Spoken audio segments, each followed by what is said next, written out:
And then, last but not the least, ito talaga guys, kasaganaan ito sa pera. Ito i-mine nyo na talaga. Okay? Mine nyo na to. This is abundance of money, wealth, riches, kayamanan. Guys, yung kayamanan guys, hindi yan nasusukat sa pera lang, no? Maraming uri ng kayamanan, pwedeng mga blessings, yung mga tangible things na pinamimigay, di ba? Mga package, ganyan, mga kaibigan, they're also friends, either also kayamanan, yung mga pamilya, kayamanan yan, mga kapiksi. Okay, so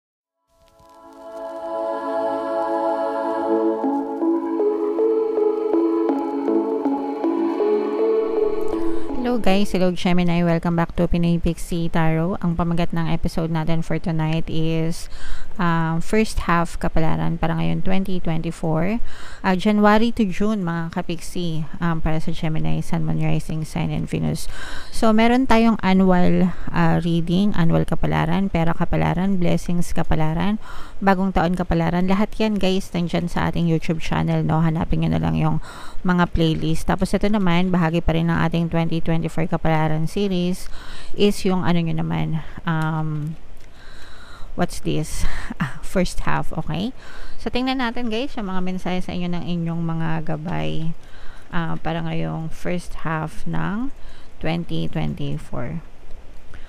So alright, so ito mga kapiksi, no, Magician and the Mirror, ito yung manifestation guys, no? So ibig sabihin nito, focus, you have to focus on your manifestations kasi papakitaan ka ni universe ng sign ng movement, no? Sometimes hindi siya agad 100% movement, pero minumove ni universe yung mga tao, bagay, sitwasyon sa buhay mo, sa 3D mo para ma-experience mo yung bagay na mina-manifest mo. So, kung if you're manifesting for good luck, let's say for example, nang ma-manifest ka na maging maswerte ka, makikita mo sa mga unti-unting bagay, maliliit na bagay, parang na-experience mo na nagiging maswerte ka, okay? Hanggang sa parang binubuhay mo na yung pagiging maswerte sa buhay mo, okay? So, focus guys, no? Kailangan nyo ng focus and papakitaan kayo ng BBL ang tawag doon kay Birds Before Land, yung mga mini manifestation na nandyan na yung minamanifest mo. Alright? For some of you, medyo aligaga, no? Yung iba sa inyo, pag sinabing aligaga, clouded yung thoughts, maraming iniisip, may mga bagay na gumugulo sa inyong isipan. So, prayer and meditation mga kapiksi, especially meditation guys, kapag nagme-meditate kasi kayo, kumakalma yung brainwaves nyo guys, no? Kumakalma yung isipan nyo, and kapag kalmado kayo, syempre momentarily natatahimik yung isip nyo. So yung mga gumagambala sa isip nyo, nawawala siya paunti-unti. So practicein nyo guys na mag-meditate. Meron tayong Tagalog guided meditation guys sa mga nakaka-resonate. Dito yan sa ating channel, hanapin nyo lang, nasa homepage lang, scroll lang kayo. Sa mga cellphone nyo, makikita nyo yung playlist ng ating Tagalog guided meditation. Alright? And then, ito naman guys, sa mga may mga pinagdadaanan na sakit, no? Kahit anong pain yan, emotional pain, mental, emotional, spiritual, or even physical, mga kapiksi. So, kailangan nyo pang nandun na kayo sa recovery stage, no? Pero hindi pa kayo completely 100% healed, no? Kasi yung healing naman, proseso naman yan talaga. Sometimes it takes years, months, diba? Bago kayo tuluyang gumaling. Pagdating naman sa mga physical pain nyo, guys, syempre, or physical health, no? Manggagamot, no? Palagi ko kayong ina-advise na bumisita, kumonsulta sa mga manggagamot para tuluyang ma-diagnose yung mga karamdaman nyo and mabigyan kayo ng karampatang lunas. Okay? So, wag nyong i-take for granted yung kalusugan nyo mga kapiksi. Magpa-check up kayo sa mga doktor. Okay? Alright. So, yan ang mga mensahe sa inyo ng inyong gabay guys. First half yan ng 2023, January to June. So, tingnan natin yung mga ganap sa buhay nyo. Shuffle ko to guys. Habang sinashuffle ko to, panoorin nyo muna yung video natin regarding sa ating paano mag-manifest ng abundance video course. Kapiksi, sawa ka na ba sa mga struggles at hirap sa buhay mo? Masipag ka ba at masikap sa buhay ngunit hindi ka pa rin umaasenso? Ilang beses ka na bang nag-attempt magnegosyo at mag-invest pero palagi ka pa rin nalulugi? Sa pagkakataon na ito ay maaaring may subconscious beliefs ka na nagiging balakid sa iyong pag-unlad at pagyaman. Introducing, paano mag-manifest ng abundance video course. Dito ay matututunan mong ma-overcome ang mga balakid mo para tuluyan ka ng umunlad, umasenso, sumagana, maging matagumpay, successful at maswerte sa iyong kabuhayan, pera, trabaho, negosyo, salapi at kaperahan ng bonggang-bongga. Dali, mag-send na ng email sa pinoypixie@gmail.com at simulan na ang iyong pagyaman ngayon. Alright. So, sabay-sabay tayong yumaman mga kapiksi, no? Huwag na kayo magpahuli. Mag-avail na kayo ng course na yan. And good news guys, kasi ngayong January, magbibigay ako ng 1 free pampaswerte subliminal hanggang January 31 guys. Kaya mag-avail na kayo. And meron din tayong email coaching, manifest your desires using the law of attraction. If meron kayo mga specific na gusto nyong i-manifest guys, pwedeng love and relationship, pwedeng money or career, mga kapiksi, pwede kayo magpabook ng email coaching session with me. Mag-send lang kayo guys ng email sa pinoypixie@gmail.com. So, ito yung sa loob ng 6 months mga kapiksi, pero itong nasa spread nyo, ito yung first quarter, January, February, March. 3 card spread tayo bawat isang month, pero anytime sa loob ng first quarter, pwede nyong ma-experience ito. So, unang-una guys, there's a lot of love and happiness, no? Abundance of love ito. For some of you guys, parang feeling ko nakaka-recover na kayo kasi nga, diba, yung iba sa inyo nasa healing process kayo. And parang nakaka-recover kayo sa mga nagpahirap sa mga buhay nyo, kung kayo ay nakaranas ng mga problema, ganyan, challenges nung nakaraang taon mga kapiksi, parang you remain standing, kayo, nagtagumpay kayo, okay, nagtagumpay kayo, nakasurvive kayo, nalampasan nyo yung mga yon, and parang tapos na, parang patapos na, or tapos na yung mga paghihinagpis sa puso nyo, and right now, nandun ka sa happy place, peaceful place, kalmado yung puso mo, mga kapiksi, and then mararamdaman mo din yung pagmamahal sa inyo ng ibang tao, yung harmonious na relationship sa loob ng pamilya, sa loob ng tahanan, sa mga friends, ganyan. Maganda din yung relationship nyo ngayon parang feeling ko dito guys, parang wala na kayong mahihiling pa sa ngayon, no?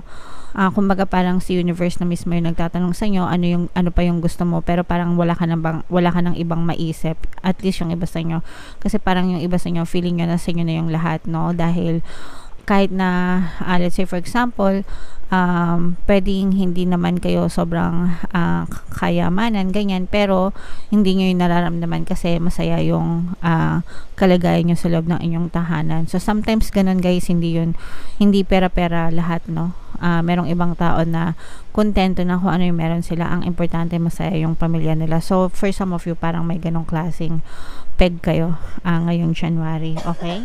February guys, no, magiging abala kayo pagdating sa inyong mga responsibilities, parang nagkakaroon pa kayo ng mga additional information na pwede nyong gawin pagdating sa pagkakakitaan. May mga meetings na ina-attendan kayo, especially sa mga negosyante or even sa mga empleyado, parang, or mga freelancer, kung kayo ay may mga online job, ganyan. Actually, kahit ano, parang feeling ko, kayo guys, sobrang busy kayo, nakikipag-meeting, no? May mga niluluto kayo, nakikipag-meeting, collaboration, ganyan, partnership, para mas lalo nyo pang mapaunlad yung inyong kabuhayan. Pagdating sa March, mga kapiksi, ito guys, angel number 666, i-check nyo yung ibig sabihin yan, pero meron na kayong na-achieve na mga goals, no? Kasi syempre, di ba, beginning ng 2024, usually yan, nag-goal setting tayo, yun yung tinatawag na New Year's resolution. Yeah. Gumagawa ba kayo nun, mga kapiksi?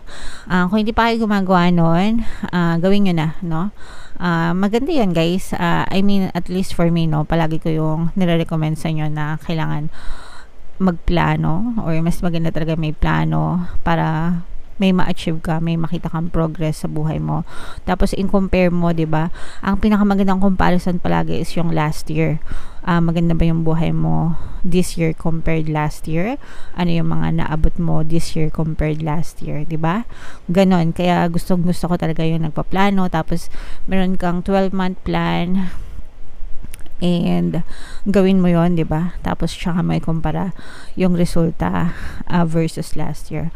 At least hindi ka nai-stuck sa buhay. So kung hindi nyo pa yung nagagawa, guys, subukan yung gawin. Sobrang laki ng magagawa sa inyo. Pero yun nga, for some of you, parang yung iba sa inyo talagang nakikita nyo na meron kayong mga milestones na ma-achieve, nakikita nyo yung progress paggalaw sa buhay nyo. Yung iba sa inyo, makakarinig din kayo ng balita, no? Parang pangungumusta from a long lost friend, ganyan. Parang merong magpaparamdam sa'yo na dating kakilala, yan.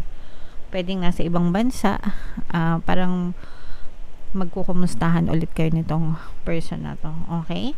So, yan. Grabe ito, guys. Ito, yun yung first half nyo. Ito naman yung first quarter pala. Ito yung second quarter nyo, mga kapiksi. So, April, May, June. Wow. So, ito napakaganda nito, guys. May mga kontratang pipirmahan yung iba sa inyo, guys. This is about contracts, about deals, lalo na kung kayo ay nagtitinda, mga ahente, may mga client, no, may mga projects na niluluto, ganyan, mga close kayo ng malalaking deals, for some of you even partnership.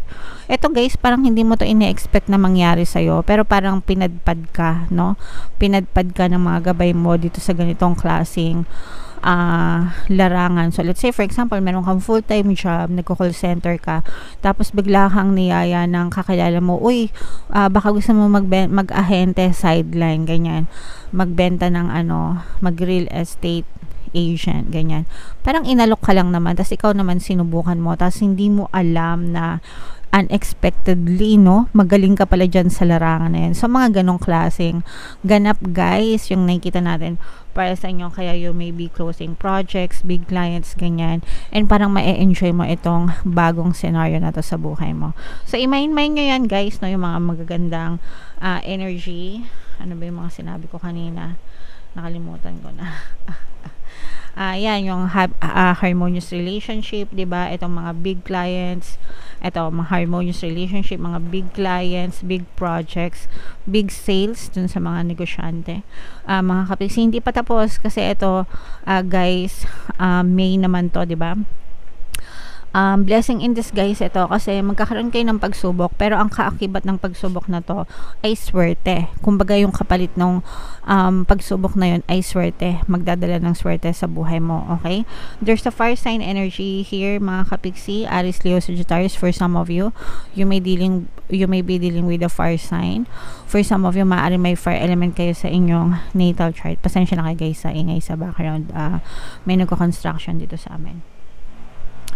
Pero itong mga blessings na to, guys, ang kapalit na to, itong mga pagsubok na to, may experience nyo pa rin tong pagsubok na to, no? Very challenging siya para sa inyo, pero ang kaakibat nito ay swerte.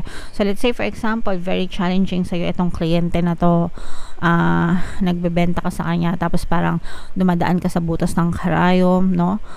Tapos parang urong-sulong, minsan akala magbaback out siya, ganyan, akala mo dead end na, tapos only to find out na ipupush pala niya yung bentahan, no?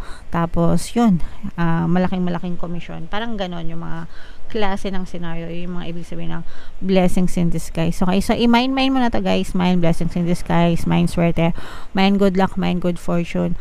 O kaya naman, kunwari tumataya ka sa loto, o kaya ayaw mong tumaya sa loto pero meron ka extrang 20 pesos, di ba? Tapos nagpalaki pick ka, yun pala magdadala ng swerte sa'yo. Malay mo, di ba? So yes, i-mind nyo na yan sa mga tumataya sa loto. Dapat nag-affirm kayo na swerte kayo, guys. Okay?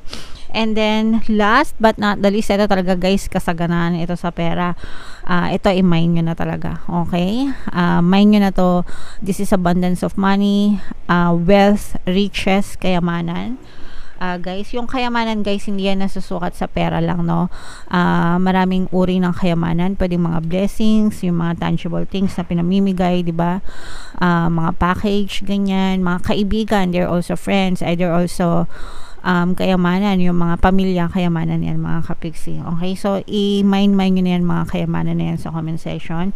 And ito'y dahil sa Sinuswerte ka mga kapiksi sa pera dahil sa iyong good karma na rin mga kapiksi. So mabilis na mabilis nyo itong may experience ngayong first half guys ng 2024, no?